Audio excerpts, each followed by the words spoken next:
दोस्तों, इस वीडियो में हम बात करेंगे अमिताभ बच्चन के कैरियर की एक और माइलस्टोन फिल्म डॉन से जुड़े बहुत सारे अननोन फैक्ट्स और इसके बॉक्स ऑफिस परफॉर्मेंस के बारे में। तो चैनल को सब्सक्राइब कीजिए और वीडियो पूरा देखते रहिए।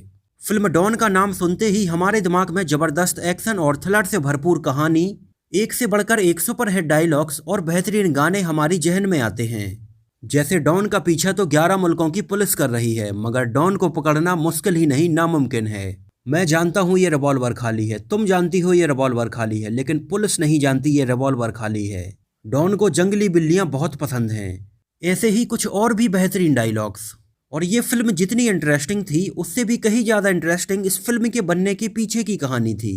तो एक एक करके इन सारी चीज़ों पर नज़र डालते हैं। फिल्म डॉन एक क्राइम एक्शन ड्रामा फिल्म थी। इसको रिलीज किया गया था 12 मई सन 1978 को। फिल्म में हमें नजर आए थे अमिताभ बच्चन, जीनत अमान, प्राण, इफ्तिकार, ओम शिवपुरी, पिंचू कपूर, सत्यन कप्पू, जगदीश राज, प्रेम सागर और मैक मोहन। फिल्म को डायरेक्ट किया था चंद्रा बैरूट ने, जो कि इसके पहले मनोज कुमार के साथ पूरब और पश्चिम, यादगार, शोर, रोटी कपड़ा और मकान जैसी फिल्मों में बतौर असिस्टेंट डायरेक्टर के तौर पर काम कर चुके थे। और बतौर डायरेक्टर डॉन चंद्रा बैरूट के कैरियर की पहली और आखिरी सबसे बड़ी फिल्म थी। और डॉन जैसी सुपरहिट फिल्म बनाने के बाद उनके कैरियर में आगे चलकर कुछ ऐसा हुआ कि फिल्म डॉन के अलावा वो आगे चलकर कोई और बड़ी फिल्म नहीं बना पाए थे। हालांकि इसके बाद उन्होंने 3 से 4 और फिल्में बनाई थीं, लेकिन ये फिल्में उतनी पॉपुलर नहीं हो पाई थीं। और चंद्रा बैरूट को आज केवल फिल्म डॉन के लिए ही याद किया जाता है। फिल्म को प्रोड्यूस किया था नरीमन ईरानी ने, फिल्म को लिखा था सलीम और जावेद की जोड़ी ने, और फिल्म में अपना म्यूजिक दिया था कल्याण जी और आनंद जी ने। फिल्म के म्यूजिक एल्बम में लगभग 23 मिनट की लेंथ के टोटल 5 गाने रखे गए थे। फिल्म का म्यूजिक एल्बम सुपरहिट था। फिल्म के एक एक गाने लोगों के द्वारा बहुत पसंद किए गए थे। फिल्म के पॉपुलर गाने थे खई के पान बनारस वाला, जिसका मुझे था इंतजार, ये मेरा दिल प्यार का दीवाना, मैं हूँ डॉन, और ये है बम्बई नगरिया तू देख बबुआ। इन सभी गानों के लिरिक्स लिखे थे अनजान और इंडीवर ने, और इन सभी सुपरहिट गानों में अपनी आवाज दी थी किशोर कुमार, लता मंगेशकर और आशा भोसले ने। अब बात करते हैं फिल्म के बजट और बॉक्स ऑफिस कलेक्शन के बारे में। तो फिल्म का बजट रखा गया था लगभग 70 लाख रुपए, और फिल्म ने इंडिया में कलेक्शन किया था लगभग 3 करोड़ 50 लाख रुपए, और वर्ल्ड वाइड में इसने कलेक्शन किया था लगभग 7 करोड़ रुपए। और ये फिल्म उस टाइम पर एक सुपरहिट फिल्म साबित हुई थी। और ये फिल्म सन 1978 में बॉक्स ऑफिस पर सबसे ज्यादा पैसे कमाने के मामले में तीसरे नंबर पर थी। वैसे सन 1978 की अगर टॉप 5 फिल्मों की बात करें तो इनमें से 3 फिल्में अमिताभ बच्चन की ही थीं। सन 1978 में पहले नंबर पर फिल्म थी मुकद्दर का सिकंदर, दूसरे नंबर पर थी त्रिशूल, तीसरे नंबर पर थी डॉन, चौथे नंबर पर थी आज़ाद, और 5वें नंबर पर थी मैं तुलसी तेरे आंगन की। और फिल्म डॉन को IMDb पर 11,000 से भी ज़्यादा लोगों ने 7.8 आउट ऑफ 10 रेटिंग दी हुई है। तो अब बात करते हैं फिल्म से जुड़े बहुत सारे अननोन फैक्ट्स के बारे में। फिल्म डॉन के प्रोड्यूसर नरीमन ईरानी वैसे तो 60 और 70 के दशक के एक जाने माने सिनेमेटोग्राफर थे, और उस टाइम की कुछ बेहतरीन फिल्मों जैसे फूल और पत्थर, शोर, रोटी कपड़ा और मकान, छैला बाबू और ईमान धर्म जैसी फिल्मों में बतौर सिनेमेटोग्राफर काम कर चुके थे।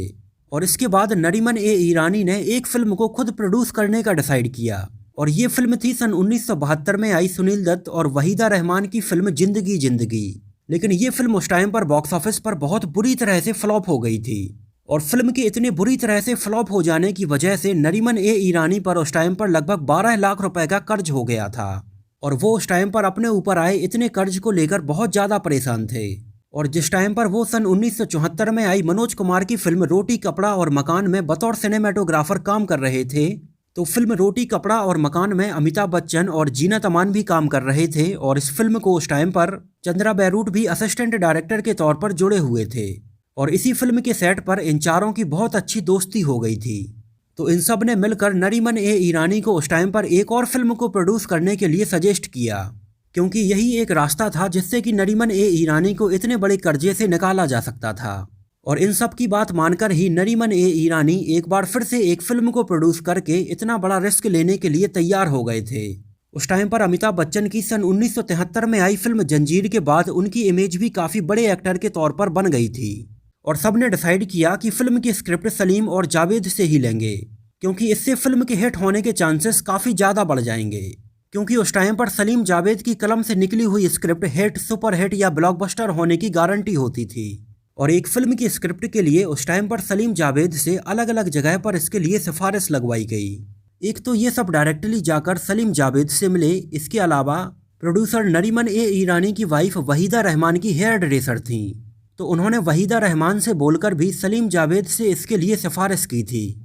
और इतना सब करने के बाद सलीम जावेद ने उनसे बोला कि उनके पास एक डॉन वाली कहानी की स्क्रिप्ट पड़ी हुई है। एक्चुअली सलीम जावेद की इस स्क्रिप्ट को इसके पहले देवानंद, प्रकाश मेहरा, धर्मेंद्र और जितेंद्र जैसे बड़े लोग रिजेक्ट कर चुके थे, लेकिन नरीमन ए ईरानी उनके द्वारा लिखी गई इस स्क्रिप्ट के लिए भी तैयार हो गए। हालांकि इस ओरिजिनल स्क्रिप्ट में भी नरीमन ए ईरानी ने अपनी तरफ से भी काफ़ी बदलाव किए थे और काफ़ी हद तक उन्होंने फिल्म का प्लॉट फिल्म छैला बाबू के जैसा रखने की कोशिश की थी। और इस तरह से फिल्म डॉन की एक फाइनल स्क्रिप्ट तैयार की गई थी, जो कि फिल्म के डायरेक्टर चंद्रा बैरूट को भी काफ़ी पसंद आई थी। और चंद्रा बैरूट ने ये फिल्म डायरेक्ट करने के पहले ये स्क्रिप्ट अपने गुरु मनोज कुमार को सुनाई, जिनकी 4 फिल्मों में चंद्रा बैरूट असिस्टेंट डायरेक्टर के तौर पर काम कर चुके थे। तो मनोज कुमार ने उनको सजेस्ट किया कि इतनी एक्शन पैक्ड फिल्म के सेकेंड हाफ में एक लाइट गाना जरूर रखना चाहिए, जिससे कि ऑडियंस का मूड थोड़ी हल्का हो जाए। और मनोज कुमार के सजेशन पर ही फिल्म के सेकेंड हाफ में खई के पान बनारस वाला गाना रखा गया था। एक्चुअली इस गाने को भी कल्याण जी और आनंद जी ने काफ़ी पहले ही सन 1972 में आई फिल्म बनारसी बाबू के लिए ओरिजिनली लिखा था, जिसमें हमें देवानंद नजर आए थे। लेकिन ये गाना उस टाइम पर एक्स्ट्रा होने की वजह से फिल्म बनारसी बाबू में नहीं रखा गया था। और फाइनली इस गाने को लगभग 6 साल बाद फिल्म डॉन की म्यूजिक एल्बम में रखा गया था। और फिल्म का ये गाना लोगों के बीच में इतना पॉपुलर हुआ कि फिल्म के हिट होने के पीछे बहुत सारे लोग इस गाने को भी एक बहुत बड़ा रीजन मानते हैं। इसके अलावा फिल्म का टाइटल डॉन कैसे रखा गया, इसके पीछे भी एक छोटी सी कहानी है। एक्चुअली सलीम जावेद की इस स्क्रिप्ट का उस टाइम पर कोई भी नाम नहीं था, लेकिन वो जब भी इस स्क्रिप्ट के बारे में किसी को बताते थे तो वो ये बोलते थे कि एक डॉन वाली स्क्रिप्ट उनके पास रखी हुई है, जिसमें एक डॉन की कहानी बताई गई है। और यही सुनकर प्रोड्यूसर नरीमन ए ईरानी ने इसको डॉन नाम से रजिस्टर कर दिया। हालांकि फिल्म के टाइटल के बारे में मनोज कुमार का उस टाइम पर कहना था कि फिल्म का नाम डॉन की बजाय मिस्टर डॉन रखना चाहिए, क्योंकि उस टाइम पर एक डॉन नाम की अंडरवियर लोगों के बीच में काफ़ी पॉपुलर हुआ करती थी। और इसी वजह से मनोज कुमार को लग रहा था कि कहीं एक जैसे नाम की वजह से लोग कंफ्यूज ना हो जाएं। लेकिन चंद्रा बैरूट ने उनको बोला कि फिल्म की कहानी के ऊपर डॉन ही सबसे ज़्यादा सूट कर रहा है। इस वजह से फाइनली फिल्म का नाम डॉन ही रखा गया था। और फिल्म डॉन की शूटिंग काफ़ी पहले ही मई सन 1974 से ही शुरू हो गई थी, लेकिन इस फिल्म के बनने और रिलीज होने में लगभग 3.5 साल से भी ज़्यादा का समय लग गया था। एक्चुअली फिल्म डॉन की शूटिंग लगभग जब आधे से ज़्यादा कंप्लीट हो चुकी थी, तो इसी बीच फिल्म के प्रोड्यूसर नरीमन ए ईरानी की अचानक एक एक्सीडेंट की वजह से मृत्यु हो गई थी। इसके बारे में अमिताभ बच्चन ने बताया कि नरीमन ए ईरानी उस टाइम पर राजकमल स्टूडियो में एक दूसरी फिल्म के सेट पर मौजूद थे, और यहीं पर फिल्म के सेट के अचानक से टूटने की वजह से एक बड़ी सी दीवार नरीमन ईरानी के ऊपर जाके गिरी। उन्होंने बताया कि अगर नरीमन ईरानी चाहते तो इससे बच भी सकते थे, लेकिन उसी सेट पर एक बच्चा भी मौजूद था, और फिल्म के सेट पर उस बच्चे को बचाते टाइम पर नरीमन ईरानी के पैर में काफ़ी गंभीर चोट आ गई थी। हालांकि इसके बाद उन्हें हॉस्पिटल में भी एडमिट करवाया गया था, लेकिन वहां पर उनकी मृत्यु हो गई थी। और जिस बच्चे को नरीमन ईरानी ने बचाया था उसको एक भी खरोंच नहीं आई थी। और फिल्म के प्रोड्यूसर की अचानक से मृत्यु हो जाने की वजह से फिल्म को आगे शूट करने में काफ़ी प्रॉब्लम आ रही थी, और इस वजह से ये फिल्म उस टाइम पर बीच में काफ़ी डिले हो गई थी। लेकिन इसके बाद सब ने मिलकर डिसाइड किया कि कैसे भी इस फिल्म को कंप्लीट करके रिलीज करेंगे, और इसके लिए अब बाकी बची हुई फिल्म को काफ़ी कम बजट में शूट करने का डिसाइड किया गया। और फिल्म के डायरेक्टर चंद्रा बैरूट ने फिल्म को दोबारा से स्टार्ट करने के लिए अपनी बहन से लगभग 40,000 रुपये उधार लिए थे। और अमिताभ बच्चन, प्राण और जीनत अमान जैसे बड़े कलाकारों ने फिल्म की शूटिंग के दौरान 1 रुपये भी चार्ज नहीं किया था। इसके अलावा फिल्म के बाकी बचे हुए सीन्स में भी फिल्म के बजट की काफ़ी कटौती की गई थी। जैसे फिल्म के क्लाइमैक्स में एक सीन था जिसको पहले रियल कब्रिस्तान में शूट किया जाना था, लेकिन बाद में फिल्म के कम बजट के चलते इसको चांदी वाली स्टूडियो में एक सेट पर फिल्माया गया था। और फिल्म के सेट पर बनी इन नकली कब्रों के ऊपर फिल्म के कैमरामैन, असिस्टेंट और ऐसे कुछ और लोगों के एकदम रियल नाम यहाँ पर लिखे गए थे। और इस तरह से काफ़ी मुश्किलों के बावजूद इस फिल्म को पूरा कंप्लीट किया गया था।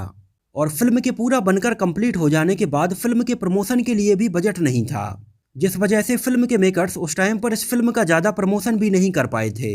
और ये फिल्म अमिताभ बच्चन की सुपरहिट फिल्म त्रिशूल के लगभग 1 हफ्ते बाद रिलीज की गई थी। और अपने पहले हफ्ते में तो कम प्रमोशन की वजह से लोगों के बीच में इसको लेकर बिल्कुल भी एक्साइटमेंट नहीं था। लेकिन धीरे धीरे जब ये फिल्म लोगों ने देखी और सिनेमा हॉल से बाहर आकर इसकी तारीफ की, तब जाकर दूसरे हफ्ते से ये फिल्म लोगों के बीच में काफ़ी पॉपुलर हुई और देखते ही देखते लोगों की इस फिल्म को देखने के लिए लाइन लग गई और ये आगे चलकर एक सुपरहिट फिल्म साबित हुई। और फिल्म की पूरी कमाई फिल्म के प्रोड्यूसर नरीमन ए ईरानी की वाइफ सलमा ईरानी को दी गई, जिससे कि उनके ऊपर चढ़ा हुआ पूरा कर्ज उतर गया और बाद में अमिताभ बच्चन, जीनत अमान और प्राण जैसे कलाकारों ने फिल्म में काम करने के लिए अपनी फीस ली थी। और इस फिल्म को उस टाइम पर 3 फिल्म फेयर अवार्ड भी दिए गए थे। बेस्ट मेल प्लेबैक सिंगर के लिए किशोर कुमार को, बेस्ट फीमेल प्लेबैक सिंगर के लिए आशा भोंसले को और बेस्ट एक्टर के लिए अमिताभ बच्चन को। और फिल्म फेयर अवार्ड के फंक्शन के टाइम पर जब बेस्ट एक्टर का अवार्ड अमिताभ बच्चन को दिया जा रहा था, तब उस टाइम पर अमिताभ बच्चन ने स्टेज पर फिल्म के प्रोड्यूसर नरीमन ए ईरानी की वाइफ सलमा ईरानी को बुलाकर ये अवार्ड उनको दिया था। इसके अलावा जब ये फिल्म सन 1974 में बनना स्टार्ट हुई थी, तब उस टाइम पर प्राण को अमिताभ बच्चन से ज़्यादा पेमेंट दिया जाता था और फिल्म डॉन में भी ऐसा ही हुआ था, प्राण को अमिताभ बच्चन से ज़्यादा पेमेंट दिया गया था। इसके अलावा प्राण फिल्म के कुछ सीन्स में हमें एक स्टिक लेकर लंगड़ाते हुए दिखाई देते हैं। एक्चुअली फिल्म में प्राण को पहले एकदम ठीक दिखाया जाना था, लेकिन फिल्म की शूटिंग के दौरान ही प्राण के पैर में एक काफ़ी गंभीर चोट आ गई थी, जिसकी वजह से प्राण उस टाइम पर स्टिक का सहारा लिए बिना ठीक से चल नहीं पा रहे थे और फिल्म के कुछ सीन्स को उसी टाइम पर प्राण के साथ शूट किया जाना था। इस वजह से प्राण के किरदार को कुछ ऐसे एडजस्ट किया गया था जिससे कि वो फिल्म के उन सीन्स को स्टिक लेकर शूट कर सकें और ये सीन भी फिल्म की कहानी से एकदम परफेक्टली मैच हो सकें। इसके अलावा फिल्म में पहले फरीदा जलाल का भी एक छोटा सा रोल रखा गया था, जिसके लिए उन्होंने शूटिंग भी की थी। फरीदा जलाल पहले फिल्म में पिंचू कपूर की बेटी बनी हुई थी, लेकिन बाद में एडिटिंग के टाइम पर फिल्म के मेकर्स को लगा कि उनका ये रोल शायद एक्स्ट्रा है। इस वजह से बाद में उनके इस छोटे से रोल को फिल्म में से हटा दिया गया था और फिल्म डॉन की सफलता को देखते हुए आगे चलकर अलग अलग भाषाओं में इसके कई रीमेक बनाए गए थे। जैसे सन 1979 में इसको तेलुगु में एनटीआर के साथ योगांधर के नाम से बनाया गया था, सन 1980 में इसको रजनीकांत के साथ बिल्ला के नाम से बनाया गया था और सन 1986 में इसको मलयालम में मोहनलाल के साथ शोभाराज के नाम से बनाया गया था। और आगे चलकर फिल्म डॉन से ही इंस्पायर्ड होकर सन 1991 में एक पाकिस्तानी फिल्म कोबरा को भी बनाया गया था और आगे चलकर सन 2006 में इसी फिल्म को जावेद अख्तर के बेटे फरहान अख्तर ने शाहरुख खान और प्रियंका चोपड़ा के साथ डॉन के नाम से ही बनाया था और इसी का सीक्वल आगे चलकर सन 2011 में डॉन 2 के नाम से भी बनाया गया था। लेकिन फिल्म डॉन के इतने साल हो जाने के बावजूद भी जो जगह ये फिल्म लोगों के दिलों में बना पाई थी, वो जगह डॉन सीरीज की नई फिल्में बनाने में नाकामयाब रही थी। लेकिन पहली बार में ही डॉन जैसी बड़ी फिल्म बनाने के बावजूद भी चंद्रा बैरूट का कैरियर बॉलीवुड में कुछ खास सफल नहीं हो पाया था। इस फिल्म के बाद चंद्रा बैरूट ने अमिताभ बच्चन और दिलीप कुमार के साथ मास्टर जी नाम की एक फिल्म की शूटिंग भी शुरू की थी, लेकिन ये फिल्म किसी कारण से बीच में ही बंद हो गई थी। इसके बाद उन्होंने राज बब्बर को लेकर तितली नाम की एक फिल्म की शूटिंग शुरू की, लेकिन ये फिल्म भी बीच में ही बंद हो गई थी। आगे चलकर उन्होंने चंकी पांडे और काजोल के साथ एक फिल्म की शूटिंग और शुरू की, लेकिन ये फिल्म भी बीच में ही बंद हो गई थी। और काफ़ी साल बाद उन्होंने विनोद खन्ना और जया प्रदा के साथ बॉस नाम से एक फिल्म कंप्लीट की, लेकिन ये फिल्म इतनी ज़्यादा डिले हो गई थी कि इसको खरीदने के लिए कोई भी डिस्ट्रीब्यूटर नहीं मिल रहा था और फाइनली ये फिल्म कंप्लीट होने के बावजूद भी रिलीज नहीं हो पाई थी। और सन 1991 में उनकी एक फिल्म प्यार भरा दिल रिलीज हुई, लेकिन ये फिल्म भी फ्लॉप हो गई थी। और चंद्रा बैरूट को आज भी उनके कैरियर की एकमात्र फिल्म डॉन के लिए ही याद किया जाता है। तो दोस्तों, ये तो बात हुई फिल्म डॉन से जुड़े बहुत सारे अननोन फैक्ट्स के बारे में। मुझे ये फिल्म बहुत ही ज़्यादा पसंद आई थी। आप लोगों को ये फिल्म कैसी लगी थी हमें कमेंट में ज़रूर बताइए। और फिल्म का कौन सा डायलॉग आपको सबसे ज़्यादा पसंद आया था हमें कमेंट में ज़रूर मेंशन कीजिए। और अगर ये वीडियो आपको पसंद आया हो, मेरी मेहनत आपको पसंद आई हो, तो इसको प्लीज़ लाइक करके मुझे इस बात का जवाब ज़रूर दीजिए। तो मिलते हैं किसी नए वीडियो में किसी नई मूवी से जुड़े बहुत सारे अननोन फैक्ट्स और ऐसी ही रोचक बातों के साथ।